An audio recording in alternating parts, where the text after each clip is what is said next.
राधे राधे जी। विजयदशमी की आप सबको हार्दिक शुभकामनाएं। विजयदशमी के 10 सूत्र। 10 इंद्रियों पर विजय का पर्व, असत्य पर सत्य की विजय का पर्व, बहिर्मुखता पर अंतर्मुखता की विजय का पर्व, अन्याय पर न्याय की विजय का पर्व, दुराचार पर सदाचार की विजय का पर्व, तमोगुण पर दैवी गुण की विजय का पर्व, दुष्कर्मों पर सत्कर्मों की विजय का पर्व, भोग पर योग की विजय का पर्व, असुरत्व पर देवत्व की विजय का पर्व और जीवत्व पर शिवत्व की विजय का पर्व। दशहरा या विजयदशमी या आयुध पूजा सनातन धर्म का एक प्रमुख त्योहार है।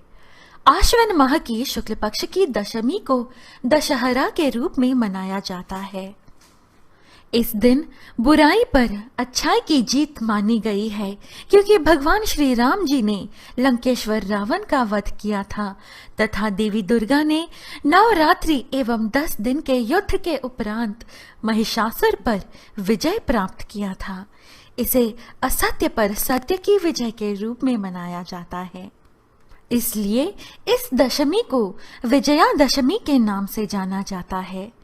चिंतामणि ग्रंथ के अनुसार आश्विन शुक्ल दशमी के दिन तारों के उदय होने का जो साय है उसका विजय से संबंध है, जो सारे काम व अर्थों को पूरा करने वाला है। जो व्यक्ति आदर के साथ इस दिन व्रत रखता है वह सभी कामों में सफल होता है। व्रती को संध्या समय में भोजन करना चाहिए। भोजन से पूर्व ब्राह्मण को भी जिमाना चाहिए। सुबह के समय कई स्थानों पर रावण को पूजा जाता है और संध्या समय में इन्हें जलाया भी जाता है। इस दिन नीलकंठ पक्षी के दर्शन करना भी शुभ माना गया है। इस दिन लोग शस्त्र पूजा करते हैं और नया काम प्रारंभ करते हैं, जैसे अक्षर लेखन का आरंभ, नया उद्योग आरंभ, बीज बोना आदि। ऐसा विश्वास है कि इस दिन जो काम आरंभ किया जाता है उसमें विजय अवश्य प्राप्त होती है। कई स्थानों पर श्री रामचंद्र जी की पूजा के साथ रामायण की भी पूजा की जाती है। दशहरा अथवा विजयदशमी भगवान श्री राम जी की विजय के रूप में मनाया जाए अथवा माँ दुर्गा पूजा के रूप में, दोनों ही रूपों में यह शक्तिशाली पूजा का पर्व है। शस्त्र पूजन की तिथि है। दशहरा का शाब्दिक अर्थ है 10 प्रकार के पापों को नाश करने वाला, हरने वाला। या 10 प्रकार के पाप हैं: काम, क्रोध, लोभ, मोह, मद, मत्सर, अहंकार, आलस्य, हिंसा और चोरी। विजयदशमी पर 2 विशेष प्रकार की वनस्पतियों के पूजन का महत्व है।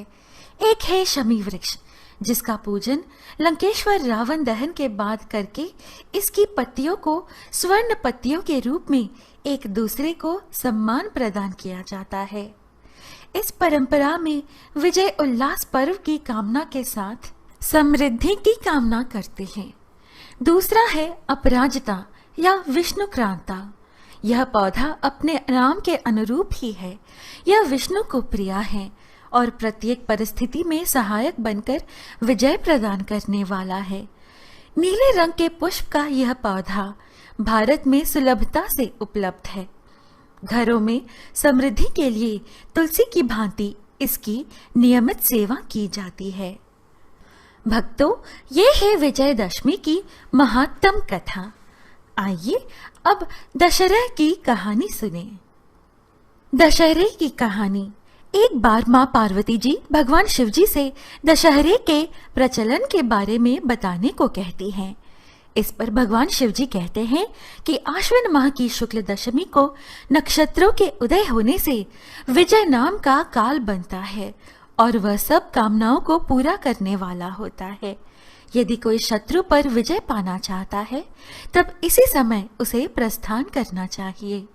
यदि इस दिन श्रवण नक्षत्र का योग भी बनता है तो वह और अधिक शुभ होता है। मर्यादा पुरुषोत्तम भगवान श्री राम जी ने भी इसी काल में लंका पर चढ़ाई की थी। यह दिन बहुत पवित्र माना गया है और क्षत्रियों का यह प्रमुख त्योहार होता है। बेशक शत्रु पर चढ़ाई ना करनी हो, लेकिन इस दिन राजा अपने दल बल के साथ तैयार होकर जाता है और तमाम सज्जा के साथ पूर्व दिशा में जाकर शमी के पेड़ की पूजा करता है। वर्तमान समय में राजा और राज्य नहीं है, परंतु शत्रु के दमन के लिए पूर्व दिशा में जाकर शमी के वृक्ष की पूजा करनी चाहिए। शिवजी बोले, पूजन करने वाले व्यक्ति को शमी के सामने खड़े होकर ध्यान लगाकर कहना चाहिए, हे शमी वृक्ष, आप सब पापों को नष्ट करने वाले और शत्रुओं का परास्त करने वाले हैं। आपने अर्जुन का धनुष धारण किया और श्री रामचंद्र जी से प्रियवाणी कही। मां पार्वती जी कहने लगी, शमी वृक्ष ने कब अर्जुन का धनुष धारण किया और कब रामचंद्र जी की वाणी प्रिय की? कृपया कर विस्तार से बताएं। तब भगवान शिवजी ने उत्तर दिया, जुए में हारने के बाद दुर्योधन ने पांडवों को वनवास के लिए भेज दिया और कहा कि 12 वर्ष तक पांडव कहीं भी रहे और घूमे, लेकिन 13वें वर्ष में उन्हें अज्ञातवास करना पड़ेगा। यदि इस अज्ञातवास के दौरान उन्हें कोई पहचान लेता है, तब उन्हें फिर से 12 वर्ष का वनवास करना होगा। इस अज्ञातवास के समय अर्जुन अपना धनुष बाण एक शमी के वृक्ष पर रखकर राजा विराट के यहाँ बृहन्नला के रूप में रहते हैं। विराट के पुत्र कुमार ने गौओं की रक्षा के लिए अर्जुन को अपने साथ रखा और अर्जुन शमी के वृक्ष से अपना धनुष निकालकर शत्रुओं को परास्त किया। इस प्रकार शमी के वृक्ष ने अर्जुन के हथियारों की रक्षा की थी। भगवान शिवजी आगे कहने लगे कि विजयदशमी के दिन श्री रामचंद्र जी को लंका पर चढ़ाई करने के लिए प्रस्थान करते समय शमी वृक्ष ने कहा था कि आपकी विजय होगी। इसलिए विजय काल में शमी वृक्ष की भी पूजा की जाती है।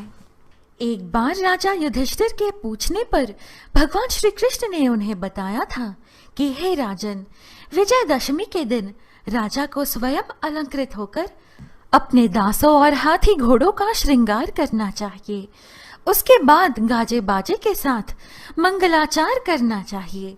राजा को उस दिन अपने पुरोहित के साथ पूर्व दिशा में जाकर अपनी सीमा से बाहर निकलकर वहां वस्तु पूजा करनी चाहिए। राजा को पुरोहित के साथ अष्ट दिक्पालों तथा पार्थ देवता की वैदिक मंत्रों से पूजा करनी चाहिए। भगवान शिव जी आगे कहते हैं कि राजा के शत्रु की मूर्ति बनाकर अथवा उसका पुतला बनाकर उसकी छाती में बाण लगाने चाहिए और पुरोहित को वेद मंत्रों का उच्चारण करना चाहिए।